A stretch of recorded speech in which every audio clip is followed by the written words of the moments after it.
நாள் 58 தியான பகுதி லேவியராகமம் 26ஆம் அதிகாரம் மற்றும் 27ஆம் அதிகாரம். 26ஆம் அதிகாரத்தை நாம் வாசிப்போமானால், அதில் தேவனாகிய கர்த்தர், நீங்கள் உங்களுக்கு விக்கிரகங்களையும் சுரூபங்களையும் உண்டாக்காமலும் உங்களுக்கு சிலைகளை நிறுத்தாமலும் திறந்திருந்த கல்லை நமஸ்கரிக்கும் பொருட்டு தேசத்தில் வைக்காமலும் இருப்பீர்களாக, நான் உங்கள் தேவனாகிய கர்த்தர் என்பதாக சொன்னார். இதில் இஸ்ரவேல் ஜனங்கள் விக்கிரகங்களையும் சொரூபங்களையும் சிலைகளையும் கல்லையும் நமஸ்கரிக்க வேண்டாம் என்பதாக கர்த்தர் சொல்லியிருக்கிறார். அதே போல கர்த்தர் ஜனங்களாகிய நாமும் கூட எந்த ஒரு விக்கிரகத்தையும், இயேசுவின் சாயலை போன்ற விக்கிரகத்தையும், எந்த ஒரு புகைப்படங்களையும், எந்த ஒரு பொருட்களையும் வணங்குகிறவர்களாய் காணப்படக்கூடாது.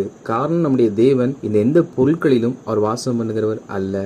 அவர் நம் உள்ளத்திற்குள் வாசம் பண்ணுகிறவர். மேலும் கர்த்தர், என் ஓய்வு நாட்களை ஆசரித்து என் பரிசுத்த ஸ்தலத்தை குறித்து பயபக்தியா இருப்பீர்களாக, நான் கர்த்தர் என்பதாக சொல்லியிருக்கிறார். ஓய்வு நாள் ஆசரிப்பை குறித்து கர்த்தர் தொடர்ச்சியாக ஒவ்வொரு அதிகாரத்திலும் சொல்லி வருகிறார். எதை காண்பிக்கிறது என்றால், ஓய்வு நாளை நாம் கனப்படுத்த வேண்டும் என்பதை காண்பிக்கிறது. கர்த்தர் மறுபடியும் ஓய்வு நாளை குறித்து சொல்லுகிறார் என்றால், ஓய்வு நாளை நாம் தவற விடாமல் அதை ஆசரிக்க வேண்டும் என்று கர்த்தர் விரும்புகிறார். மேலும் இந்த அதிகாரத்தில் நாம் வாசிப்போமானால், தேவனுடைய வார்த்தைகளை கை கொண்டு நடந்தால் அது கிடைக்கக்கூடிய ஆசீர்வாதங்களையும், தேவனுடைய வார்த்தைகளை கை கொண்டு நடவாவிட்டால் அதனால் அவருடைய தீமைகளையும் குறித்து கர்த்தர் சொல்லியிருக்கிறார். கர்த்தருடைய கட்டளைகளின்படி நடப்போமானால் அதனால் வருகிற ஆசீர்வாதம் என்னவென்றால், முதலாவது, அநேற்ற காலத்தில் உங்களுக்கு மழையை பெய்ய பண்ணுவேன், பூமி தன் பலனையும் வெளியுள்ள மரங்கள் தங்கள் கனியையும் கொடுக்கும், திராட்சை பழம் பறிக்கும் காலம் வரைக்கும் போரடிப்பு காலம் இருக்கும், விதைப்பு காலம் வரைக்கும் திராட்சை பழம் பறிக்கும் காலம் இருக்கும், நீங்கள் உங்கள் அப்பத்தை திருப்தியாய் சாப்பிட்டு உங்கள் தேசத்தில் சுகமாய் குடியிருப்பீர்கள். அதாவது கர்த்தருடைய கட்டளைகளின்படி நாம் கை கொண்டு நடப்போம் என்றால் ஏற்ற காலத்தில்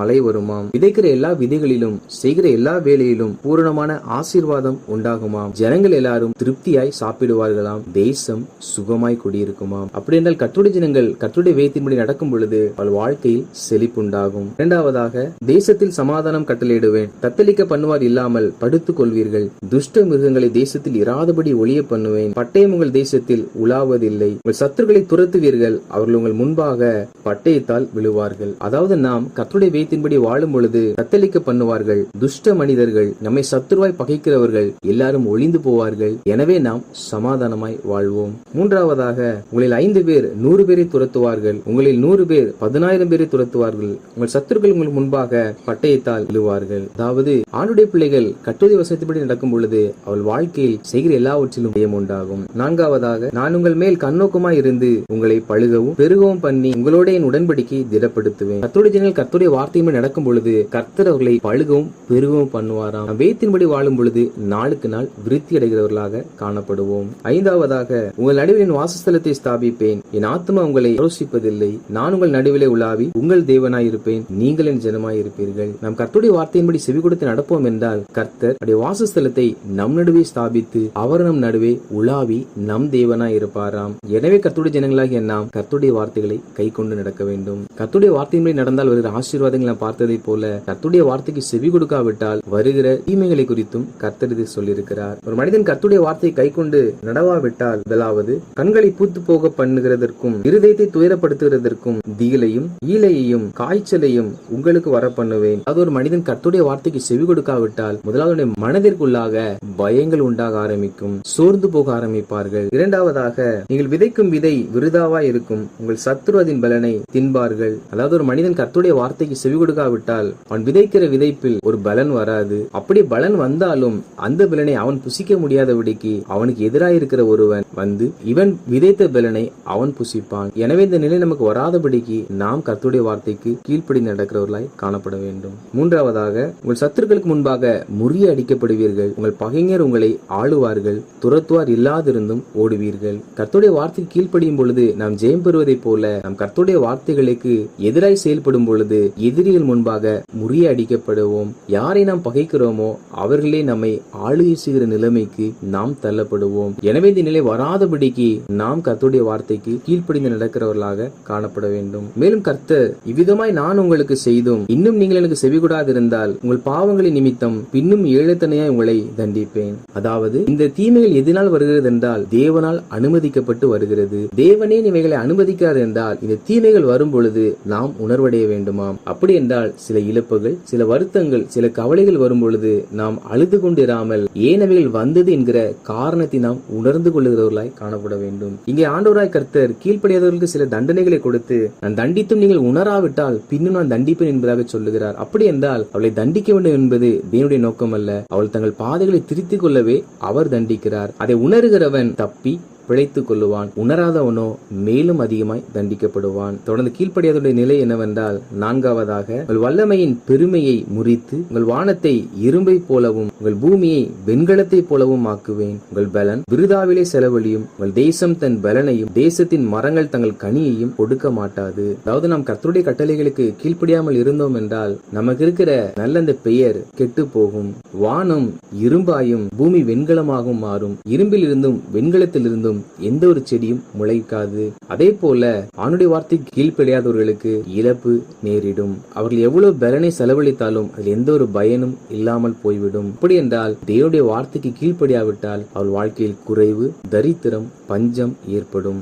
ஐந்தாவதாக, உங்களுக்குள்ளே வெளியின் துஷ்ட மிருகங்களை வரவிடுவேன். அவைகள் உங்கள் பிள்ளைகள் அற்றவர்களாக்கி உங்கள் மிருக ஜீவன்களை அழித்து உங்களை குறைந்து போக பண்ணும். உங்கள் வழிகள் பாழாய் கிடக்கும். கர்த்தருடைய வார்த்தைகளுக்கு கீழ்ப்படியாவிட்டால் துஷ்ட மிருகம், அதாவது பிசாசானவன் குடும்பங்களுக்குள் ஆளுகை செய்ய ஆரம்பித்து விடுவான். பிள்ளைகள் மேல் அவன் தன் கரங்களை வைத்து அவர்களை தன்னுடையவர்களாக மாற்றி விடுவான். நம்முடைய மிருக ஜீவன்கள், நம் பிரயாணம் பண்ணும்படி வைத்திருக்கிற வாகனங்கள், இவையெல்லாம் அழிக்கப்படும், குறைக்கப்படும். நம் பாதைகள் பாழாய் போகுமாம். மேலும் கர்த்தர், நான் உங்களுக்கு எதிர்த்து நடந்து உங்கள் பாவங்கள் நிமித்தம் ஏழத்தனையாக வாதித்து உங்களுக்குள்ளே கொள்ளை நோயை அனுப்புவேன். அதாவது கர்த்தருடைய வார்த்தைக்கு கீழ்ப்படியாதவர்களுக்கு கர்த்தர் நோயையும் கட்டளையிடுவாராம். எனவே நம் நோய்க்கான காரணங்களை நாம் அறிந்து கொள்கிறவர்களாய் காணப்பட வேண்டும்.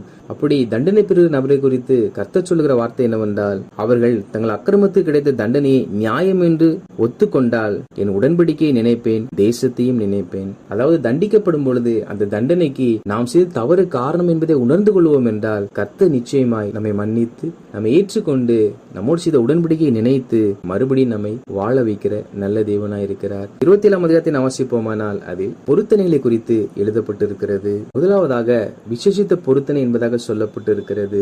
கர்த்தருடைய ஜனங்களாகிய நாம் ஏதாவது ஒரு நன்மை எதிர்பார்த்து அல்லது ஏதாவது ஒரு ஆசீர்வாதத்தை எதிர்பார்த்து காத்திருப்போம் என்றால் அதற்கு நாம் பொருத்தனை செய்து ஜெபிக்கலாம். ஆண்டவரே, என் வாழ்க்கையில் இந்த அற்புதம் செய்தால் நான் இவைகளை உமக்கு செய்வேன் என்பதாக பொருத்தனை செய்யலாம். பொருத்தனையின் ஜெபம் விலையேற பெற்றது. அப்படி பொருத்தனை செய்கிறவர்கள் அக்கால வழிமுறைகளின்படி அவள் செலுத்த வேண்டிய காணிக்கைகளை குறித்தும் கர்த்தர் இதில் மோசேக்கு வெளிப்படுத்தி பேசியிருக்கிறார். இரண்டாவது ஒரு பிரதிஷ்டை என்னவென்றால், ஒருவன் தன் வீட்டை கர்த்தருக்கு பரிசுத்தம் என்று நேர்ந்து கொண்டால், அதாவது நாம் நம்முடைய இல்லத்தை கர்த்தருக்கு பிரதிஷ்டை பண்ண வேண்டுமாம். இல்லத்தை பிரதிஷ்டை பண்ண வேண்டும் என்றால் நம்முடைய இல்லம் கர்த்தருக்கு பிரதிஷ்டை பண்ணப்பட்ட இல்லமாய் இருக்கும் என்றால் நம்முடைய இல்லத்தில் வீட்டு சபைகள் போன்றவைகள் நடைபெறும் இடமாய் மாற வேண்டும். நம்மை சுற்றியுள்ள ஜனங்கள் நம் இல்லத்திற்கு வந்து தேவனை ஆராதிக்கிறவர்களாக, ரட்சிப்பை பெற்றுக் கொள்கிறவர்களாக, சுகத்தை பெற்றுக் கொள்கிறவர்களாக மாற வேண்டும். எனவே நம்மிடத்தில் இல்லம் இருக்கிறது, நம்மை சூழ தேவனுடைய ஜனங்கள் இருப்பார்கள் என்றால் நாம் நம் போதரிடத்தில் பேசி நம் வீட்டை கர்த்தர்க்கென்று பிரதிஷ்டை பண்ணி நம் இல்லத்தில் வாரம் ஒரு முறை ஜெப கூடுகளை நடத்தலாம். மூன்றாவதாக,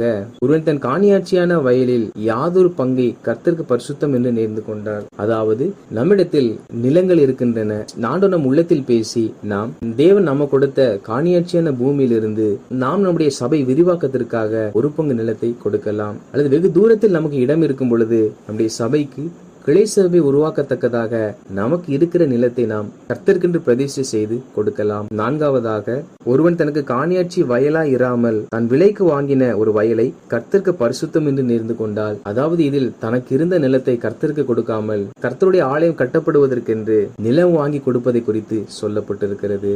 ஐந்தாவதாக, ஒருவன் தன் வசத்தில் உள்ள நர ஜீவனிலாவது மிருக ஜீவனிலாவது கர்த்தருக்கென்று நேர்ந்து கொண்டான் என்பதாக சொல்லப்பட்டிருக்கிறது. அதாவது நம்முடைய ஆடு மாடுகள் அல்லது நம்முடைய கையின் பிரயாசத்திலிருந்து நாம் செலுத்துகிற விசேஷித்த பொருத்தனைகள், இவைகளை நாம் கர்த்தருக்கென்று நேர்ந்து கொள்வோம் என்றால் அதை ஒரு நாளும் நாம் கர்த்தருக்கு கொடுக்காமல் அவைகளை வைத்து எந்த ஒரு காரியங்களும் செய்கிறவர்களாய் காணப்படக்கூடாது. கர்த்தருக்கென்று நாம் ஒரு காரியங்களை பிரதிஷ்டை செய்து கர்த்தருக்கென்று நாம் பொருத்தனை செலுத்துவோம் என்றால் நாம் அவைகளை கர்த்தருக்காக மாத்திரம்தான் பயன்படுத்துகிறவர்களாய் காணப்பட வேண்டும். வாசித்த இந்த அதிகாரிகளின்படி நாம் எந்த ஒரு விக்கிரகத்தை வணங்காமலும் கர்த்தருடைய ஓய்வு நாட்களை ஆசரித்து ஒவ்வொரு நாளும் கர்த்தருடைய கர்த்தருடைய கட்டளைகளுக்கு கீழ்ப்படிந்து வாழ்கிறவர்களாய் காணப்படுவோம். அப்பொழுது கர்த்தர் நம்முடைய வாழ்க்கையில் செழிப்பை கொடுத்து, எதிரிகளை நம்மை விட்டு அப்புறப்படுத்தி, நாம் செய்கிற எல்லாவற்றிலும் ஜெயத்தை கொடுத்து, நம்மை நாளுக்கு நாள் பழுகவும் பெருகவும் பண்ணி நம் நடுவில் உலாவி அவர் நம் தேவனாயிருப்பார். மேலும் நாம் தேவனுக்கு என்று விசேஷித்த பொருத்தனைகளையும் செலுத்துவோம். நிச்சயமாய் கர்த்தர் அதற்கேற்ற நல்ல பலனை கொடுத்து நம்மை ஆசீர்வதிப்பார்.